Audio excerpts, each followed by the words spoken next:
சொல்ல போனா எனக்கு நேத்து புரியல. அதாவது விஜய் சேதுபதி ஒரு டாஸ்க் ஒன்று வச்சார்ல, இந்த மாதிரி இவருக்கு பதில் இவர் அப்படின்ற மாதிரி ஒரு டாஸ்க் வச்சு வீட்டில் இருக்க எல்லாரையும் விளையாட சொன்னாரு. ஸோ அப்போ எனக்கு சுத்தமா புரியல எதுக்குடா இந்த டாஸ்க் வைக்கிறீங்க அப்படின்ற மாதிரி தான் நேற்று ரிவ்யூலே பேசிட்டு இருந்தேன். ஆனால் இன்னைக்கான இந்த செகண்ட் ப்ரோமோவை பார்க்கும்போது தான் தெரியுது எதுக்கு அந்த டாஸ்க் வச்சிருக்கானுங்க அப்படின்ற மாதிரி. டோட்டலாக பார்த்தீங்கன்னா அநியாயத்திலையும் பெரிய அநியாயம்னு சொல்லுவாங்களே, இந்த ப்ரோமோவை பார்க்கும்போது இது என்னடா உச்சக்கட்ட அநியாயமா இருக்கு அப்படின்ற மாதிரி தான் சொல்ல தோணுது. எல்லாரும் மூஞ்சிலையும் ஒரு பீதி கம்பல்சரி பார்த்தீங்கன்னா இருக்க தான் செய்யும். ஏன்னா 92 நாளா இருக்கிற ஒவ்வொருத்தரையும் வெளியே அமிச்சு 92 நாளில் பார்த்தீங்கன்னா இந்த 8 பேர் வந்து ஃபில்டர் பண்ணி எப்படியோ இருக்காங்கன்னு வச்சுக்கோங்களேன். அவங்க என்ன வேணா பண்ணிருக்கட்டும், விளையாடி இருக்காங்க விளையாடல அதெல்லாம் தாண்டி 92 நாள்ல கடைசியில் இந்த 8 பேர் வந்து ஃபில்டர் ஆயிருக்காங்க. இப்போ இந்த சமயத்தில் எக்ஸ் கண்டஸ்டன்ட்ஸ் எல்லாமே பார்த்தீங்கன்னா உள்ள வருவாங்களாம். அதுல ஒரு 2 பேர் வந்து பார்த்தீங்கன்னா கடைசியில் உள்ள இருக்க 2 பேரை ரீப்ளேஸ் பண்ணுவாங்க அப்படின்ற மாதிரி இந்த ப்ரோமோ பார்க்கும்போது எனக்கு ஃபுல்லா என்ன தோணுதுன்னா டோட்டலா அன்ஃபேரான ஒரு விஷயமா தான் என்ன பொறுத்த வரைக்கும் தோணுது. ஆனா இது வந்து இன்ட்ரெஸ்டிங்கா மாத்தணும் அப்படின்னு சொல்லிட்டு இந்த மாதிரி வைக்கிறாங்க. என்ன வேணா வச்சுக்கிட்டோமே, இந்த வைல்ட் கார்டு என்ட்ரின்னு சொல்லிட்டு ஸ்டார்டிங்ல விட்டுருந்தாங்களே, இந்த 30 நாள் கழிச்சு உள்ள வருது. அதை பார்க்கும்போதே ஃபர்ஸ்ட்லாம் உள்ள வரும்போது என்ன தோணுச்சுன்னா, என்னடா இது அநியாயமா இருக்கு, 30 நாள் கழிச்சு 30 நாளும் ஒருத்தவங்க உழைப்ப போட்டு ஒரு விஷயம் பண்ணி வந்திருக்காங்க, இவங்க வெளியில இருந்து எல்லாத்தையும் பார்த்துட்டு 30 நாள் கழிச்சு வராங்களே, இது வந்து ரொம்பவே அன்ஃபேரா இருக்கு அப்படின்ற மாதிரி தோணுச்சு. ஆனால் அதுக்கப்புறம் என்ன ஆயிடுச்சுன்னா வைல்ட் கார்டு என்ட்ரிஸ் எல்லாம் பெருசா பார்த்தீங்கன்னா எதுவும் பண்ண முடியல. அதுக்கப்புறம் சகஜமா விட்டுட்டாங்க. அது 30 நாள் கழிச்சு வரும்போதே அப்படி இருக்குன்னா 92 நாள் கழிச்சு இன்னும் 14 நாள் தான்டா இருக்கு அப்படின்ற மாதிரி சுச்சுவேஷன் எல்லாருக்குமே தோண ஆரம்பிச்சிச்சு. ஸோ அந்த மாதிரி சுச்சுவேஷன்ல எக்ஸ் கண்டஸ்டன்ஸ் எல்லாமே பார்த்தீங்கன்னா உள்ள வருவாங்களா, அதுல ஒரு 2 பேர் கூட எல்லாரும் கூட போட்டி போடணுமா, அதுல ஒரு 2 பேர் பார்த்தீங்கன்னா உள்ள இருக்க 2 பேர் வெளியே அனுப்பிட்டு அவங்க அந்த இடத்துல பிடிச்சிப்பாங்களா அப்படின்னும் போது அப்ப வெளியில இருந்து எல்லாத்தையும் கரைச்சு குடிச்சிட்டு வந்திருப்பாங்களே. இப்ப வெளியில இவங்களோட நெகட்டிவ் எல்லாமே தெரியல, உள்ள அதை வச்சு அடிச்சா என்ன பண்ணுவாங்க அப்படின்ற மாதிரி எனக்கு என்னமோ தெரியல. என்ன பொறுத்த வரைக்கும் இது டோட்டலா அன்ஃபேரான விஷயம் மாதிரி தான் என்ன பொறுத்த வரைக்கும் தோணுதுங்க. இதில் வந்து பார்த்தீங்கன்னா டோட்டலாக எல்லாமே பயந்துட்டாங்க.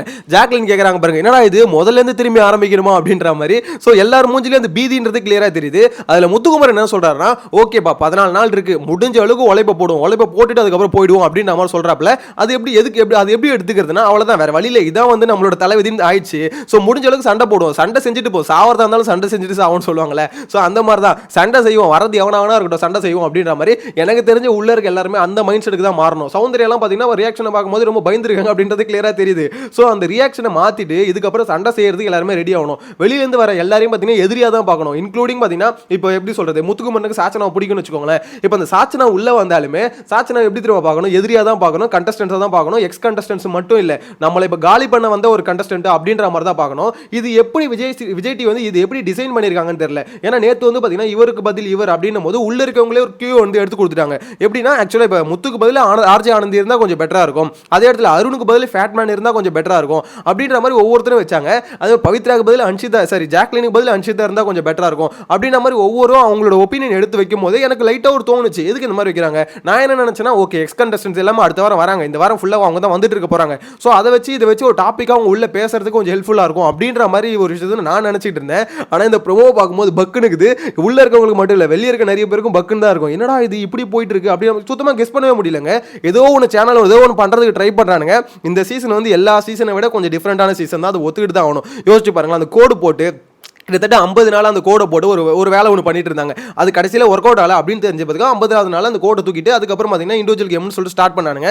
அதுக்கப்புறம் தான் சீசன் கொஞ்சம் சூடு பிடிக்க ஆரம்பிச்சது. இதுக்கு நடுவில் இல்லாத வேலை எப்படி சொல்றது, அவங்க வந்து ஒரு விஷயத்தை பிளான் பண்ணி ஒன்று பண்றாங்க, அதை மீறி வேற ஒன்று நடக்குதுன்னா உடனே அவங்களுக்கு ஏற்ற மாதிரி இப்போ மாத்திக்கிறாங்கன்னு வச்சுக்கோங்களேன். ஸோ இந்த சமயத்தில் இதை கொண்டு வரதுக்கான காரணம் என்னன்னா, மேபி இன்ட்ரெஸ்டிங்காக மாத்துறதுக்கு ஒரு விஷயம் பண்ணலாம், இல்லை அவங்களுக்கு பிடிக்காத சில பேர், அதாவது அவங்க வந்து நினைக்காத சில பேர் வந்து இந்த ஃபினாலில் வந்திருப்பாங்களே, ஸோ அவங்கள வெளியேற்றணும் அப்படின்ற ஒரு இன்டென்ஷன் கூட இருக்கலாம். சில பேர் வந்து பார்த்தீங்கன்னா அங்கே வந்து டிசர்விங்கே இல்லப்பா, இவங்கலாம் ஃபினாலே போறதுக்கு டிசர்விங்கே இல்லை அப்படின்ற மாதிரி இருக்குல்ல. ஸோ அந்த மாதிரி யாராவது வந்திருந்தா அவங்கள இதை வெளியே தூக்கிட்டு டிசர்விங்கா அவங்க ஃபீல் பண்ண ஒரு 2 பேரை உள்ள வைக்கிறதுக்கு வாய்ப்பு இருக்குங்க.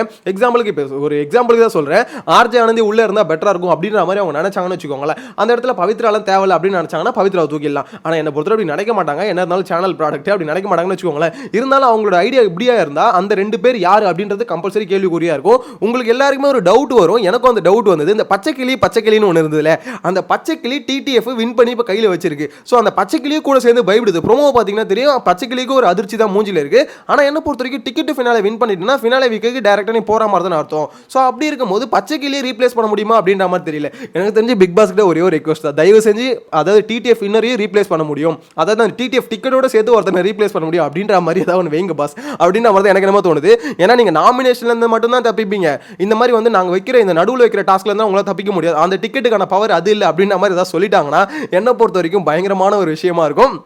ஏன்னு பார்த்தீங்கன்னா ரயன்லாம் இப்போ எல்லாருமே பயத்தில் இருக்கும்போது ரயன் மட்டும் பார்த்தீங்கன்னா ஜாலியாக இருக்க மாதிரி ஒரு ஃபீல் வந்துச்சுன்னு வச்சுக்கோங்களேன். பார்க்குற நம்மளுக்கும் வெறுப்பாக இருக்கும், என்னடா அவன் மட்டும் ஜாலியாக இருக்கான் அப்படின்ற மாதிரி. ஏன்னா ரயனை பொறுத்த வரைக்கும் பார்த்தீங்கன்னா இப்போ அவரோட டார்கெட் யார், முத்துக்குமரன். ஸோ முத்துக்குமரனுக்கு அடிக்கிறதுக்கு வெளியிலேருந்து வேறு ஆள் வருவாங்க. ஸோ இந்த சமயத்தில் நம்மளும் கூட சேர்ந்து அடிச்சிக்கலாம். இவன் அடிச்சு தோர்த்திட்டுனா மேபி டைட்டில் நம்மளுக்கு கிடைக்கிறதுக்கு வாய்ப்பு இருக்குது. ஏன்னா அப்படி ஆல்ரெடி அப்படி தான் நினச்சிட்டு இருக்காரு.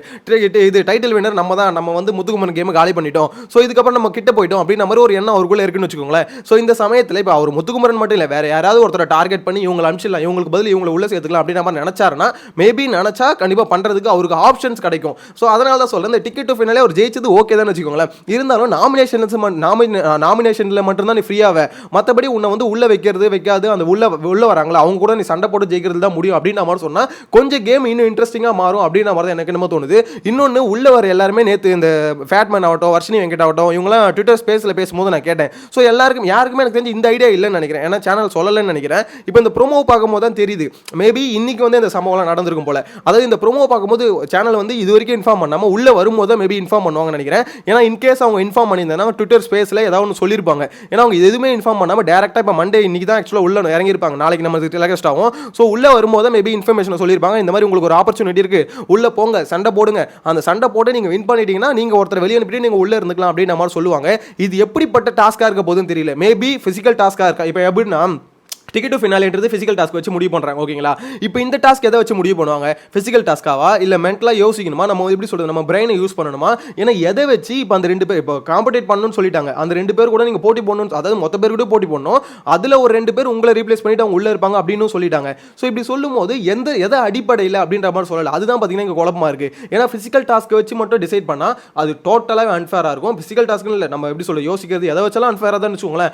அதுலேயும் குறிப்பாக ஃபிசிக்கல் டாஸ்க் வச்சு டிசைட் பண்ணால் இது டோட்டலாக அன்ஃபேராக இருக்கும். ஏன்னா இவ்வளோ தூரம் கடந்து வந்ததுக்கு அப்புறம் இப்போ ரன்னிங் ரேஸ் வச்சு தான் இப்போ நீங்கள் 2 பேரும் யார் வெற்றி அது உள்ளே இருக்கணும் அப்படின்னு நம்ம டிசைட் பண்ணிக்கோங்க அப்படின்ற மாதிரி சொன்னாங்கன்னா என்ன பொறுத்த வரைக்கும் அது அநியாயத்திலையும் உச்சக்கட்ட அநியாயம்னு சொன்ன பார்த்தீங்களா, அது இதுதான் அப்படின்ற மாதிரி எனக்கு என்னமோ தோணுது. இன்னொன்று ஃபேட்மேன் இவரெலாம் வராருல, ஃபேட்மேன்லாம் உள்ள வரனா மேபி பிரெயினியாக பயங்கரமாக யோசிப்பார். அவருக்கான ஆப்ஷன் அதாவது எப்படி சொல்றது, மொதல் வாரத்திலே வெளியே போயிட்டார் அப்படின்னும் போது அவரும் கொஞ்சம் யோசிப்பார்ல, சரி நம்மளுக்கான சான்ஸ் இதான்டா, இந்த சான்ஸை யூஸ் பண்ணி இவன் அடிக்கணும், அப்படி இல்லைனா இவனை அடிக்கலாம் கூட பரவாயில்ல, நம்ம இன்னொருத்தனை அடிச்சு அவனை வெளியே அனுப்பிச்சிடணும் அப்படின்ற மாதிரி ஏதாவது ஒரு பிளான் போட்டு வருவாங்க. என்ன பொறுத்த வரைக்கும் நெக்ஸ்ட் வீக் வந்து இன்ட்ரெஸ்டிங்கான வீக்காக இருக்க போகுது. ஏன்னா நார்மலாக எல்லாம் ஓல்டு கண்டஸ்டன்ஸ் உள்ள வந்துட்டு வெளியே இந்த மாதிரி பண்ணிக்கிறாங்க, சௌந்தர்யா இந்த மாதிரி பிஆர் டீம் வச்சுக்கிறாங்க அப்படின்ற மாதிரி சொல்றது எனக்கு தெரிஞ்சு யூஸ்லெஸ். ஏன்னா ஆல்ரெடி உள்ள ஃபுல்லாக எக்ஸ்போஸ் ஆயிடுச்சு, சௌந்தர்யா பிஆர் டீம் தான் வச்சிருக்காங்க. இப்போ அவங்க பிஆர் டீம் வேற பயங்கரம் முட்டு கொடுக்குறாங்க, ஆமாட்டா எங்க தலைவி பத்தியா பிஆர் டீம் வச்சிருக்கணும் தைரியமா ஒத்துக்கிறாங்க பாருங்க. ஸோ இதுதான்டா கெத்து அப்படின்ற மாதிரி சொல்லிட்டு இருக்காங்க. எனக்கு புரியல அது இப்படி கெத்தாகும் அப்படின்ற மாதிரி எனக்கு தெரியல. இருந்தாலும் அவங்க சொல்லிக்கிறாங்க இதுதான்டா கெத்து அப்படின்ற மாதிரி சொல்லிக்கிறாங்க. மேபி சௌந்தர்யா ஒத்துக்கிட்டது வந்து அவங்களுக்கு வந்து தூக்கி வச்சு கொண்டாடணும் போல இருக்குன்னு நினைக்கிறேன். ஓகே, ஆனால் இதில் மேட்டர் என்ன பார்த்தீங்கன்னா பிஆர் டீம் வச்சுக்கிறது தப்பு நீங்க யாருமே சொல்லலைங்க, அது முதல்ல கிளாரிஃபை பண்ணிக்கிறேன். எல்லாருமே பிஆர் டீம் வைக்கலாம், ஆனால் என்னன்னா அது பிஆர் டீம் வந்து ரொம்ப அதிகமான அமௌண்ட்ல இப்போ பயங்கரமாக செட் பண்ணி வச்சிட்டாங்கன்னு வச்சுக்கோங்க, அவங்க டீம் பயங்கரமாக ஒர்க் பண்ணுறாங்கன்னு வச்சுக்கோங்களேன், அது ஒரு இன்இக்வாலிட்டியோ உருவாக்குது அப்படின்னு நம்ம தான் சொல்லணும். ஏன்னா ஒருத்தவங்க கிட்ட இப்போ பணமே இல்லாமல் ஒருத்தவங்க உள்ள வந்திருக்காங்கன்னா அவங்களால இவ்வளோ பெரிய பயங்கரமான டீம் வந்து வச்சுக்க முடியாது, கரெக்டுங்களா. அவங்களால முடிஞ்சது ஒரு 2 ஃப்ரெண்டு கிட்ட சொல்லிட்டு வரலாம், மற்றபடி இவ்வளோ பெரிய டீம் வைக்க முடியும். அது வந்து கொஞ்சம் எப்படி சொல்றது அன்ஃபேராக இருக்கும், அது அவங்க சைட்லேருந்து பார்க்கும்போது அன்ஃபேராக இருக்குமே தவிர பிஆர் டீம் வைக்கவே கூடாதுன்னு யாரும் சொல்ல முடியாது. அதை சொல்றதுக்கான தகுதி இருக்க ஒரே ஆள் யார் தெரியுமா, பிக் பாஸ் டீம் தான். பிக் பாஸ் டீம் தான் என்ன சொல்லணும், நெக்ஸ்ட் சீசன் உள்ள வரும்போது பிஆர் டீமே வைக்கக்கூடாது அப்படின்னு நம்ம சொல்லிட்டு வரணும். அது அவங்க சொல்லாத பட்சத்தில் வெளியே வச்சுக்கிறது அப்படின்றது தப்புன்ற மாதிரி எனக்கு என்னமோ தோணும். அதாவது பிஆர் டீம் வைக்கிறது வந்து பார்த்தீங்கன்னா அவங்க ரூல்ஸ் படி தப்புன்ற மாதிரி எங்கேயுமே சொல்லலை, ஆனால் எத்திக்கலாக பார்க்கும்போது அது வைக்காம போகிறது கொஞ்சம் பெட்டர். ஏன்னா தீபக் சொல்கிறார் பாருங்க, நான் பிஆர் டீம்லாம் செட் பண்ணல, ஆனால் இதுக்கு முன்னாடி பிஆர் டீம் வச்சிருந்தேன், இப்போ இந்த ஷோக்கு வரும்போது செட் பண்ணல அப்படின்ற போது அவர் எத்திக்கலாக பார்க்கும்போது அவர் பண்ணுறது கரெக்ட். நான் விளையாடுறேன், அது மூலியமாக எனக்கு சப்போர்ட் வந்தால் ஓகே. ஏன்னா தீபக் விளையாடும் போது வெளியிலையும் சப்போர்ட் பண்ணிட்டு தான் இருக்காங்க, ஏன்னா ஒரு கேம் பிளே வந்து பிடிச்சிருக்கு அப்படின்னு போது சப்போர்ட் பண்ணுறாங்க. ஸோ இந்த இடத்துல பார்த்தீங்கன்னா பிஆர் டீம் வந்து வைக்கிறதும் வைக்காதும் அவங்க ப்ரிஃபரன்ஸ் தான். அதே மாதிரி அது அன்எத்திக்கல் அப்படின்ற மாதிரி சொல்லும் போது அதையும் அக்செப்ட் பண்ணிக்கலாம். ஆமாம், எனக்கு எக்ஸ்போசர் கொஞ்சம் அதிகமாக தேவைப்படுது, அதனால பிஆர் டீம் செட் பண்ணிட்டு வந்தேன், உங்களுக்கு தப்பா தெரியுதுன்னா நீங்களே வச்சுக்கோங்க அப்படின்ற மாதிரி போல்டா அக்செப்ட் பண்ணிக்கலாம். சௌந்தர்யா கொஞ்சம் அக்செப்ட் பண்ணிக்கிறாங்க, இருந்தாலும் மற்றவங்களும் குறை சொல்றாங்க, இவனுங்களாம் வச்சுட்டு வரலையா அப்படின்ற மாதிரிலாம் கேட்கறாங்களா, அது கேட்காதீங்க. நீங்க பிஆர் டீம் வச்சிருக்கீங்களா ஒத்துக்குனீங்களா அப்படின்ற மாதிரி சொல்லிட்டு போங்க. அதை விட்டுட்டு இப்போ அவன் வச்சிருக்கானா இல்லையா நோடு, ஏன்னா நீங்க வந்து பயங்கரமா வச்சிருக்கீங்கன்னு ஊர் உலகம் ஃபுல்லா தெரியும், வெளியில இருந்து வந்தவங்க கழுவி ஊத்துனாங்கன்னா தாங்குவீங்களா அப்படின்ற மாதிரி தான் கேட்க தோணுது. இனிவேஸ் அந்த பிஆர் கதை இதோட முடிச்சுடுவோம். இப்போ இந்த டாஸ்க் வச்சு இந்த ப்ரோமோ வச்சு பார்க்கும்போது ஓகே, நெக்ஸ்ட் வீக் வந்து பயங்கர கலவரமா இருக்க போதுன்னு தோணுது. யார் அந்த 2 பேர் ரீப்ளேஸ் பண்ணுவாங்க நீங்க நினைக்கிறீங்கன்றத மறக்காம கமெண்ட்ல மென்ஷன் பண்ணுங்க. வீட்டுக்குள்ள இருக்க 8 பேர்ல யார் வெளியே போகணும், அந்த 2 பேர் வெளியே போறதுக்கு தகுதியான ஆள் அவங்க 2 பேர் தான் அப்படின்ற மாதிரி மறக்காம கமெண்ட்ல மென்ஷன் பண்ணுங்க. நெக்ஸ்ட் வீடியோல மீட் பண்ணலாம். Bye by.